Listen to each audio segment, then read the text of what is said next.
Money isn't real. Doesn't matter. It only seems like it does. Through training camp, I see. Those are pretty damn good averages. Hi, Alex Himes here, and it's time to get it right. Ladies and gentlemen, welcome back to an episode of Get It Right with Alex Himes. And today we're still in quarantine. We're still at home, still washing our hands, wearing masks, and trying to stay alive indoors. Hope you guys are doing the same. And on today's show, I'm joined by a good friend of the podcast, radio show, whatever you want to call this, and very good personal friend of mine at that, Chris Perry Sr. What's good, Chris? Man, nothing much. Thanks for having me on. Get It Right. Hopefully we can get it right today, man. Ooh, man. And for those of you who don't know, Chris is the co-host of ClutchPoints A Minute Til 6 with good friend of the show, Mark Haynes. He is a content provider for ClutchPoints. We have personal history that we'll get into in a moment. But Chris, it's good to see you, man. How are you holding up right now during this quarantine? Oh, man, it's a lot hasn't changed for me. I'm still going to work. I'm working longer days now, actually, and I mean, it's kind of the same schedule, except on the weekends I don't get to travel to LA and create content in ClutchPoint Studios. But other than that, man, I'm holding up just fine, man. How about you? Man, I can't complain too much other than the fact that I'm starting to get a slight case of cabin fever. At least I'm working out somewhat and trying to keep myself mentally sane, you know? Yeah, man, it's I know it's kind of tough for a lot of people. I can only imagine. Like I said, I'm not at home all day, every day, like a lot of people are, and I haven't, been off work like some people have been. So it's a blessing that I'm still able to work, but I definitely understand that a lot of people are going through it right now. So I feel for it. Man, and you know what's even worse? We have no sports. We have no basketball. We have no football.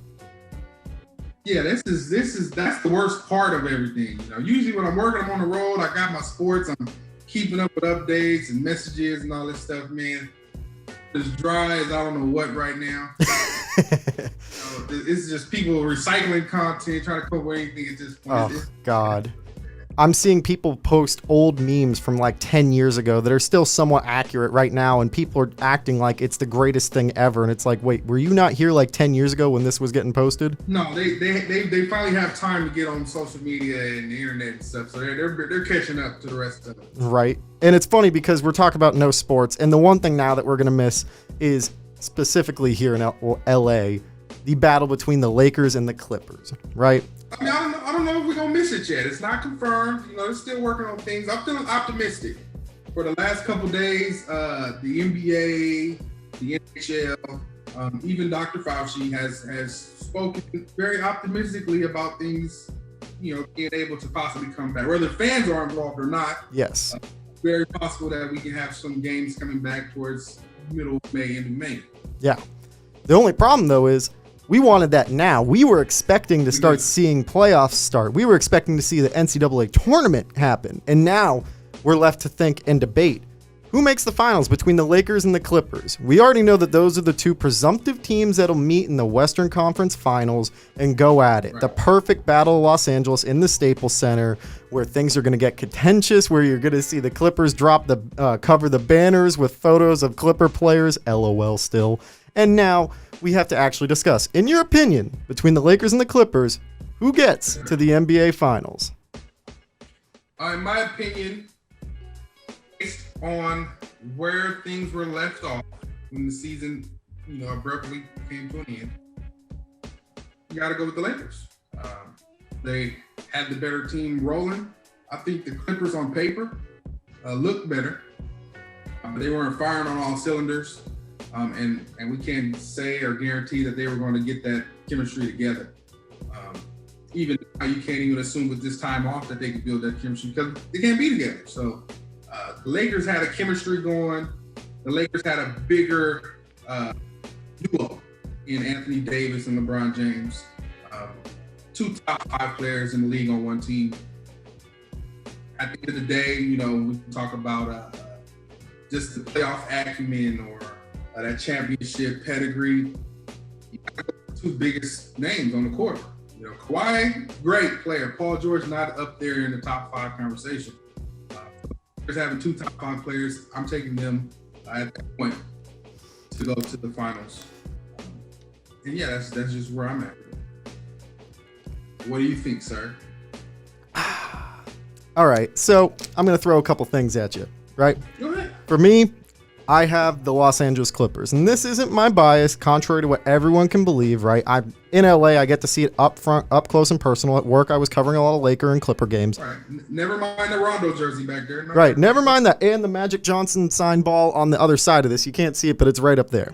All right, so for me, the biggest problems for the Lakers, I'll start there, right? And then I'll talk about why the Clippers, for me. The Lakers lack two big issues. One, a definitive ball handler outside of LeBron James. We can talk about Rajon Rondo and Alex Caruso as much as we want, but at the end of the day, Rondo is 5 years past his prime at least. And yes, people want to talk about playoff Rondo. That's a different animal, different beast when he locks in, but it's still another year later in Rondo's career that's beyond that point. They missed out on Darren Collison, who said basically, I'm not coming out of retirement. They missed out on Reggie Jackson, who basically got pulled out from underneath them by the Clippers. And the second problem for me, and I think this is the biggest issue, they lack a third definitive scoring option. The first game, Danny Green's dropped 28 points. That was fantastic, right? Still a loss. Second game, Kyle Kuzma dropped 25 points. Still a loss. Third game, it was Avery Bradley of all people. Mind you, he dropped 24, but it was 6 of 12 from 3. Against the Clippers, which you know just as well as I do will not be a regular occurrence for the Clippers. That will not happen, right? Well, I mean, at the end of the day, you're not looking for I don't think either team has a third option. See? You have a lot of pieces. The Clippers have pieces, the Lakers have pieces. So I can't say that, one team is missing a third option over the other. It's about who steps up each night. So like you said, each game you had a different person step up on the Lakers. I expect the same thing from the Clippers. It's by committee. Nobody really has a big three anymore at this point. That's true. It's down to duos again. For a minute, the league kind of ran on big threes, and everybody was trying to build their own big three. But now it's really down to duos and a lead supporting cast, which again I think both rosters were very talented, enough to hold their own against each other in the playoffs. Playoff LeBron is just a different animal, man. Agreed. AD, I seen, we finally got to see him in the playoffs last year. It was amazing. I fully expect them to take it to a whole nother level came playoff time, and the Clippers don't have an answer for Anthony Davis. See, and on the opposite end of it, what I was going to say is the Clippers' depth is actually much greater than the Lakers. Now, hear me out on this. Sure, we're talking about how there's no definitive third scoring option on either of these teams, right? But in terms of players that can separate themselves and create their own offense, who can be that guy, we're talking about consistency. And the Clippers have more guys in their rotation that can consistently step up and be those guys. Just to name a couple, we have Lou Williams, Mo Harrell, Landry Shamet, and I'll even say this with an asterisk, Jeff Green can show flares in the playoffs. It's true. He's done it before. He can show flares in the playoffs. If we're talking about playoff Rondo's there. Playoff Jeff Green at times can show flares. One game, albeit one game, but he still shows it. Now with the Clippers, their biggest piece and asset to me is Montrezl Harrell. That man has not averaged less than 17 a game against the Lakers this season in all the games. First game, he scored 17. Second, he dropped 20. Third game, it was 17 in the first game, 18 in the second game, and 20 in the third game, the loss, right? But his ability to drive, out-hustle a lot of the Lakers players, including Anthony Davis, because a lot of the time, he looked like he was getting out-hustled by Montrezl Harrell alone. He creates a problem for them down low, creating havoc and getting a lot of spacing for these guys. The Clippers just have the better depth for me overall. And granted, I agree. I said that. I said the roster on the Clippers side is a lot better. No. You didn't. You did not. You said that both of them have good depth. I said on paper, in my first statement, I said on paper, the Clippers have a better roster. All right, people who are watching, let me go back and fact check this at the end of the episode. Yes, if I'm wrong, please call me out. The Clippers have a better roster on paper, but they weren't playing well together at the point that the season was suspended. Agreed. I think though that the depth going down the road works out. Right now, you asked me right now as it stands, who would I have taken to go to the finals? I gotta go with the two biggest names on the court that are on the same team together, and that's why I picked those two. Both teams have a great supporting cast. I give the edge name-wise, on paper to the Clippers. But as far as playing together well, the Lakers were firing on all cylinders, man. I like the Lakers roster. Don't get me wrong. I think that they have the best 2 players on the same team in the NBA. I think that's a pretty fair assessment given how everything went. And I think that in terms of a game, if you had to rely on 2 players on the same team to actually get you a win, it would be LeBron James and Anthony Davis. But if it's a 7-game series, and I said this on Courtside Radio, my other show, including Don't At Me, I said that this series would go to 7 games, I feel like. And I do not believe any game would be won by more than 5 points. I think it's a complete aggressive affair, especially in the postseason, with these 2 rosters with all the guys on them. I think, of course, you have some games that are more than 5 just by, the end of the game. The free throw shooting, yeah. I think that could be a thing, too. But I think everybody would definitely want 7 games. If it's anything less than 7 games, it'd be kind of a disappointment unless we go to 6 and they're just all 6 amazing games. Either way it goes, it's going to be home games for the Lakers for a week straight. I'm not afraid of that. Again, I feel like the Lakers have the edge. Clippers just cannot continue in LA in that arena. Even during the home games where the Lakers were the away team, there were still majority Laker fans there. That's very true. In a 7-game series, it would be great. The players get to stay home for a week or so. But overall, it's going to be 7 straight home games for the Lakers, in which case, again, I give them the edge. Well, I guess we're just going to have to agree to disagree on this. And thankfully, we can at least play this game for another couple of months and just go back and forth. And then finally, we actually see how it plays out. Gives us time to kind of, change each other's minds a little bit, right? Right. Like I said, middle of May, hopefully we got some kind of something in place. And we can watch this in person. I got to say, I do believe, though, that for the Clippers, I want to get your take on this. I think their X factor, as much as I love Lou Williams, he only played well in the first game, I believe. He dropped 20 points. In the other games, it was 5 and 6. I think that the Clippers' biggest X factor, specifically against the Lakers, is Montrezl Harrell for what he can do offensively and how almost elusive he is. Yeah, Montrezl is a dog, especially on the just the energy side of things. It's kind of like a Draymond Green. You don't get to see everything that he does in the stat sheet. Yes. They're already shorthanded against AD with him. So he is definitely the X factor. If he gets into any kind of foul trouble or anything like that, I think it's lights out for him. That's why they got Zubac. We had Zubac. We sent it out because we didn't believe in him. I still don't believe in him. All right, so we have that. We've talked about that part of what's going on, and clearly we're not going to agree on this. So we got to cover now I wrote an article for the 3-Point Conversion, a website that I'm now a contributor to, covering my personal 3 worst NBA trades from the last decade, right?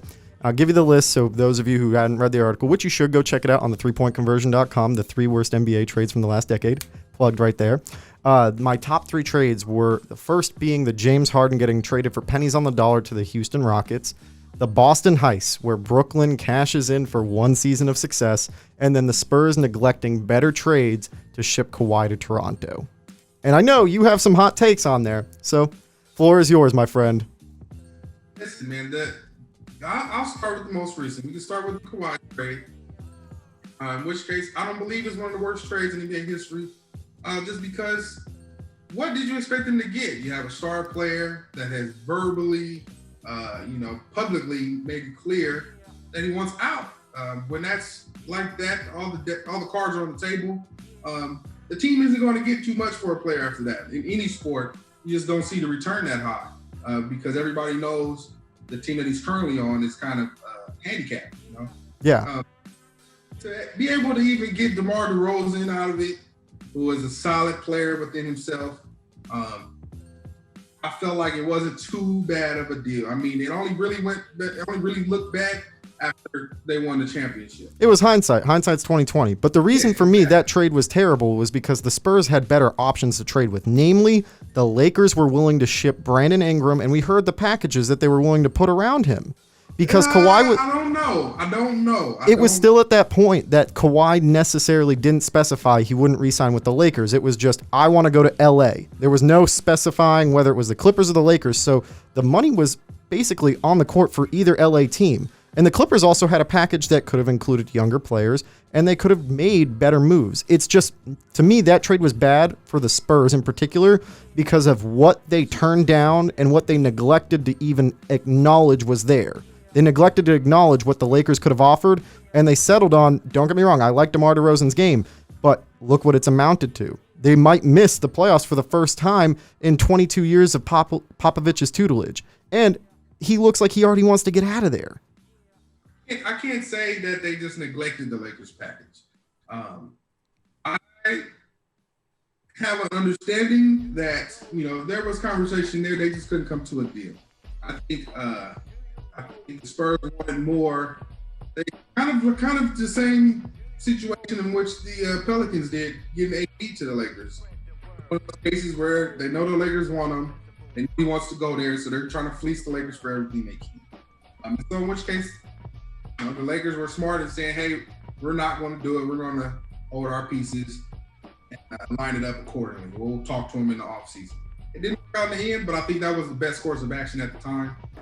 Otherwise, I don't think they would have been able to pull off the trade and get Anthony Davis. Oh, I agree with the Anthony Davis trade. That's a little different, though. I mean, the holdup from what I was hearing was Kyle Kuzma, and they wanted more. But at the end of the day, they got a lot of great pieces and a lot of good value to put around Zion in his first season. No, I'm not talking about the Pelicans. What I'm saying is, if the Lakers had given the Spurs what they wanted, they wouldn't have been able to pull off the Anthony Davis trade.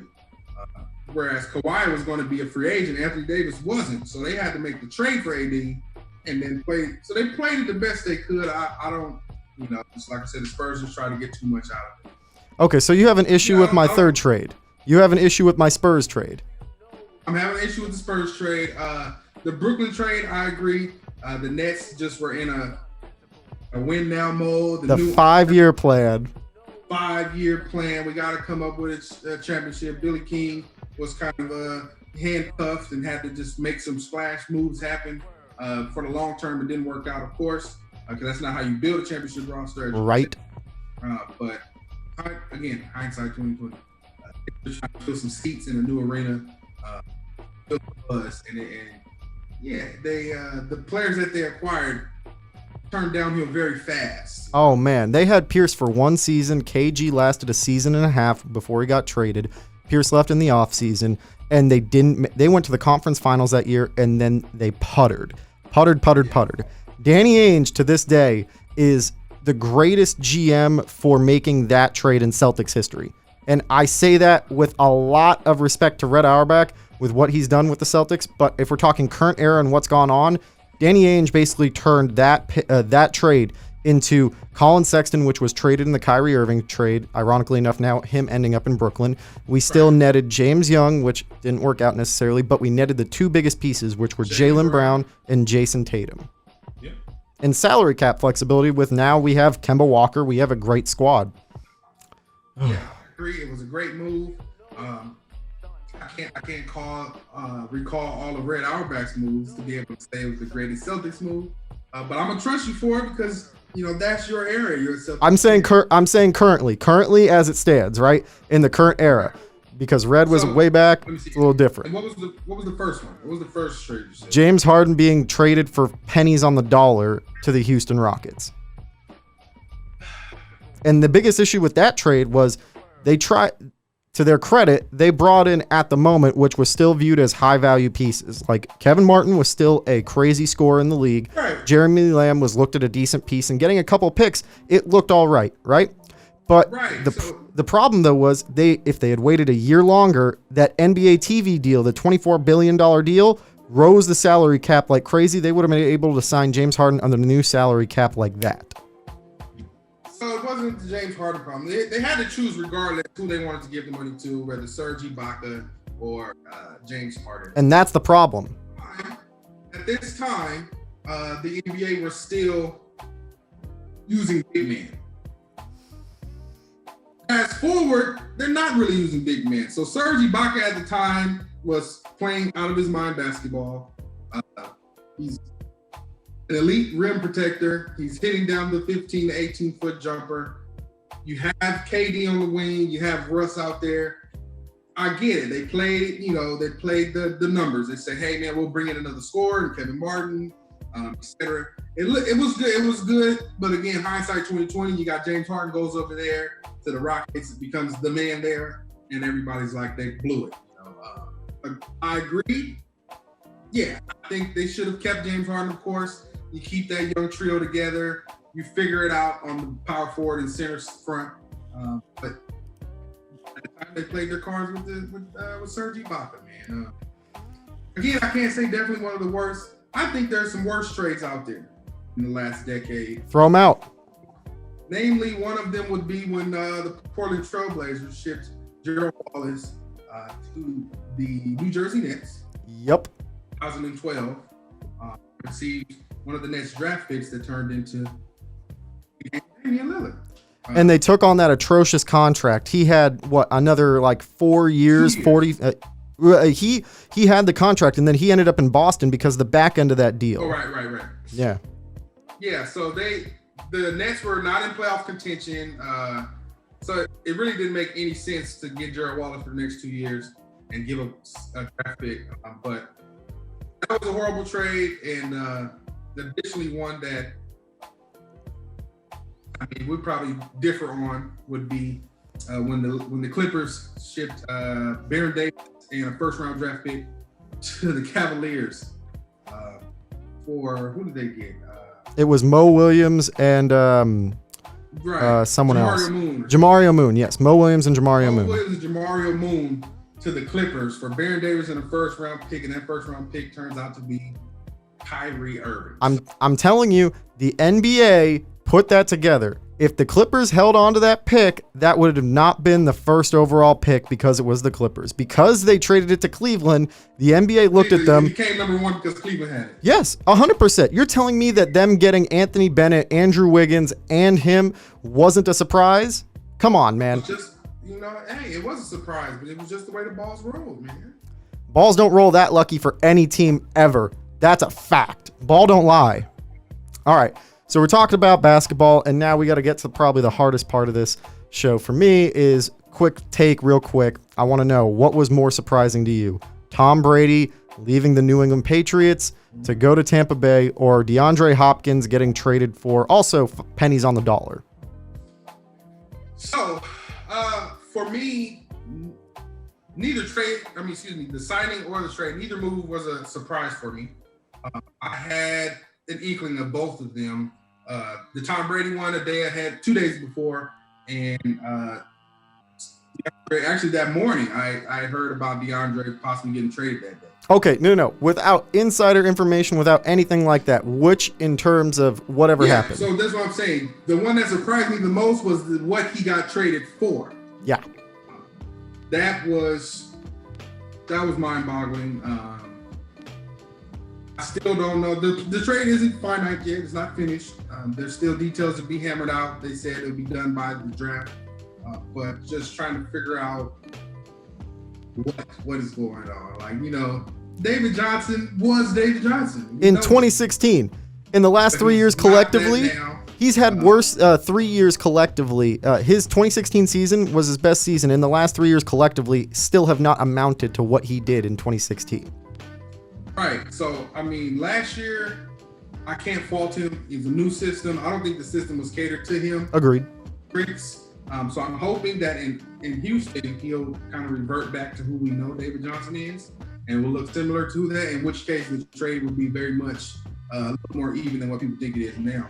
And maybe that's what Houston is banking on. Like, hey, man, we run a system that he was excelling in. Whereas last year, Cliff Kingsbury came in, went to air raid, which wasn't too running back friendly for his style of run, excuse me. Yeah. I gotta go with DeAndre Hopkins, man. D-Hop, just to see that name move when nobody expected it. I think Tom Brady, everybody knows he was a free agent. Yep. There was the writing on the wall deal. You heard the inklings of, hey, he's going to be leaving. It was kind of more expected that he could leave. DeAndre Hopkins being traded was not expected. No one did. People, and they weren't prepared for that. But that's the way the game goes. It's business, man. The craziest part of that whole DeAndre Hopkins thing for me wasn't even the trade. It was what happened after. What Michael Irvin said, what he claimed, how Bill O'Brien referred to him as Aaron Hernandez and claimed these issues with the team. Like, I'd like to think of myself as an avid football fan, but I had yet to hear any issues between one Bill O'Brien and DeAndre Hopkins, or DeAndre Hopkins and the franchise as a whole, right? Right. So Bill has a lot of power within the organization, so I can understand when you have somebody who the players listen to more than you. I can understand where there would be a rift between the two. Apparently, there were some things behind the scenes. DeAndre came out and said that the story Michael Irvin broke was not headlining news. It wasn't a big deal. He told the story to him. You know, it's kind of a telephone deal. He told somebody else, and now it's bigger than what it was. But for D-Hop, he said, look, I'm gone. I moved on. Scratch the story. I have no problem with Bill. Yeah, respect to him for coming out and saying that on Twitter, because he put like an end to that. Done with him, you know? Yeah, like that's the past. All right, before we continue, guys, this is Get It Right with Alex Himes with a good friend of the show, Chris Perry Sr., co-host of A Minute Till 6 from ClutchPoints and a content provider there. Please go check him out right now on all social medias and check out A Minute Till 6. It's available on all streaming services as well. So, Chris, we're going to get to the last 2 points of the show, right? Let's do it. Quick speed round. We're going to debate because Mark last night posted on Instagram, is T-Mac a top 4 all-time shooting guard? I went live with him to debate this, right?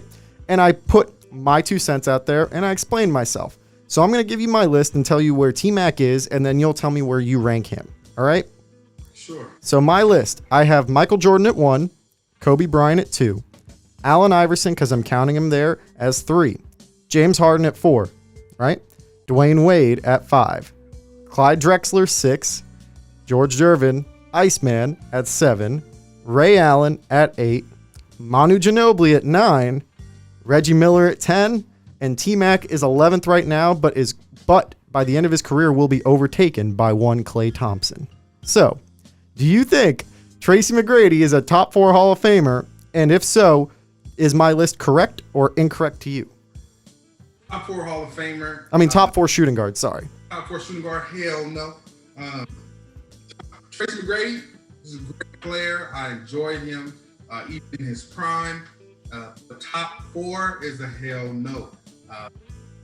You can't put Tracy McGrady in the same category as Michael Jordan, Kobe Bryant, Allen Iverson. His name doesn't go there. Even, whether you wanted to put there or not, it's just not mentioned in that group of names. So yeah, he was an outstanding player, an amazing skill set. He had the potential to do amazing things. He had the potential to be up there in that top 4 or 5. But it just didn't work out for him. So no, absolutely not. He's not top 4 shooting guard in history. I don't know who's been there. James Harden, he's not top 4, that's for sure. You can't put James Harden over somebody that's won multiple championships in Dwayne Wade. He's been a proven basketball player, first ballot Hall of Famer. James Harden just gives you points in spurts, but he's done nothing. He does not have the same acumen, the same drive, the same championship caliber as Michael Jordan, Kobe Bryant, Dwayne Wade. Iverson was one of, if not the greatest player to never win a ring. He is the answer. So I put him there in the top 4 easily. But T-Mac is not in that conversation. We're back now with Chris Perry Sr., co-host of A Minute Till 6, content provider for ClutchPoints. My guy, Chris. Now, the final debate. Here it is. All right. To you, what is or who is the biggest what-if story from the NBA in the last 20 years? I'll throw a couple names real quick, then you can throw me yours. There's Brandon Roy / Greg Oden, or even the entire 2009 Blazers squad. There's the Sacramento Kings getting screwed in 2002. There is Markelle Fultz's potential if Kobe and Shaq stayed together, which of course is on everyone's mind every time we talk about what ifs.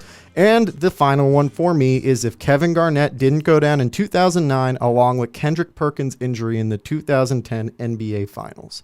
So Chris, what's it to you? Those are all great what-if stories. I think the best out of those would be Greg Oden.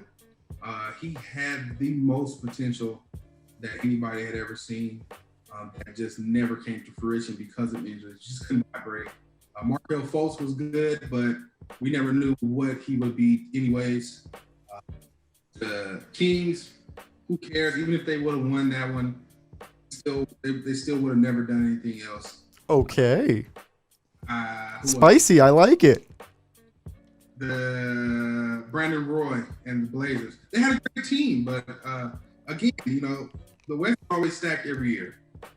And that just goes into Greg Oden's potential again. We would never know, but man, it was up there.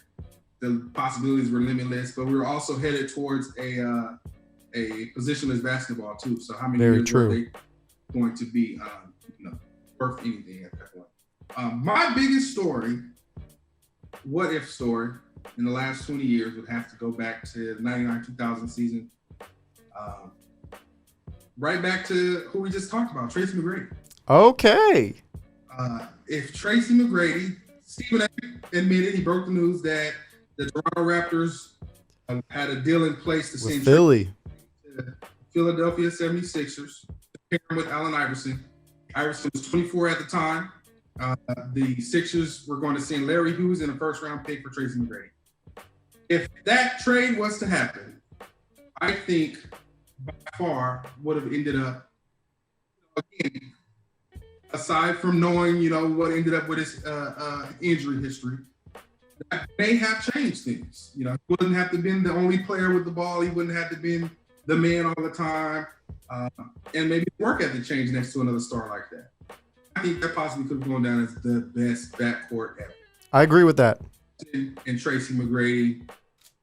And you say, well, how many championships would they have won? Because Allen Iverson was missing one player like that. I agree with you, man. So that's my biggest what if story in the last 20 years would be what if Tracy McGrady ended up playing alongside Allen Dan Iverson. In which case, man, I could just imagine what we would have saw. It's like the old adage about a Tootsie Roll, right? How many licks does it take to get to the center of a Tootsie Pop? The world may never know. World may never know, man. All right, for me, I'm still going to have to go with... I'm a little biased, I'm a very big... No, actually, I'm not going to go with that one. I'm going to go with the other person whose jersey is in my room. I'm going with the entire 2009 Blazers squad because pairing Brandon Roy with Greg Oden, and I think the storyline goes with both. Having both of those guys on the same roster would have made them at least a top 2 seed in the NBA for multiple years to come, especially with how the things were working out in the NBA. And I think that the West would have a different powerhouse. And the 2010-11, 11-12 Mavericks, the one that beat the Miami Heat, I don't know if they would have been actually facing the Miami Heat. They could have been facing the Portland Trailblazers. Yeah. And that squad was stacked. People forget. The Blazers had B. Roy. They had Wes Matthews, Nicholas Batum when he was still getting triple doubles and not getting overpaid by Charlotte. They would have had Greg Oden. They had LaMarcus Aldridge. Yeah. They were stacked. Squad, man. They had a crazy squad. They was one of my favorite teams to watch for sure. Exactly. They went on 2K. But yeah, man, it's just, you definitely wish you would have been able to see that come to fruition and see how that thing fully played out. Shout out to Greg Oden. He's been on our Minute to 6 podcast. Great guy. You just really feel for him when you talk to him, even to this point, like, man, I wish he could have been able to enjoy his career a little better. Yeah, agreed, man. He was the nicest guy. He's one of the nicest guys I've actually had the opportunity to meet and sit down with. Great guy. All right, guys. Chris, thank you again for coming on my show. Drop your social so the people know where to find you. No problem. Thank you for having me. My Instagram and Twitter handle is chris.perry, SR, chris.perry senior. Minute Til 6 is dropping episodes every week.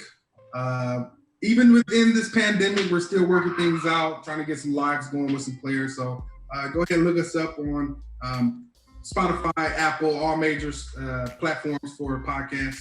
And give us a follow, give us a chat. Let us know what you think. Guys, you heard it from Chris himself. Please give him a like, a follow, subscribe. Check out A Minute Til 6. It's one of the greater podcasts and shows, really, that's out there right now. It's both audio and video, and it's a lot of fun. You hear a lot of good takes from my guys. So, people, thank you again for tuning in to this episode of Get It Right with Alex Himes. What's up, Chris? Real quick, speaking of audio and video, my guy Alexander Himes did our first video from his condo. I'll never forget. I appreciate you. Thank you. He was the beginning. He was the start of all of this. So definitely appreciate you being a part of our journey. And that's forever in the books, man. Can't forget that. 100%, man. That's what this journey is about, especially in the sports world. You got to help out everyone that you know in any little way that you can. It's building a family and a network, Yes, sir. Thank you very much. Yeah.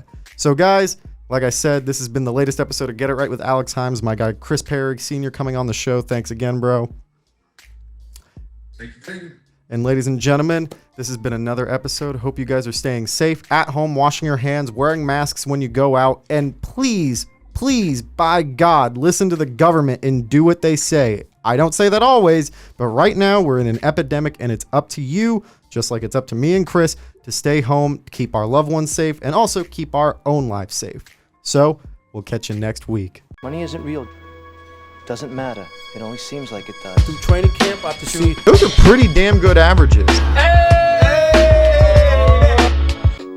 Hi, Alex Himes here, and it's time to get it right.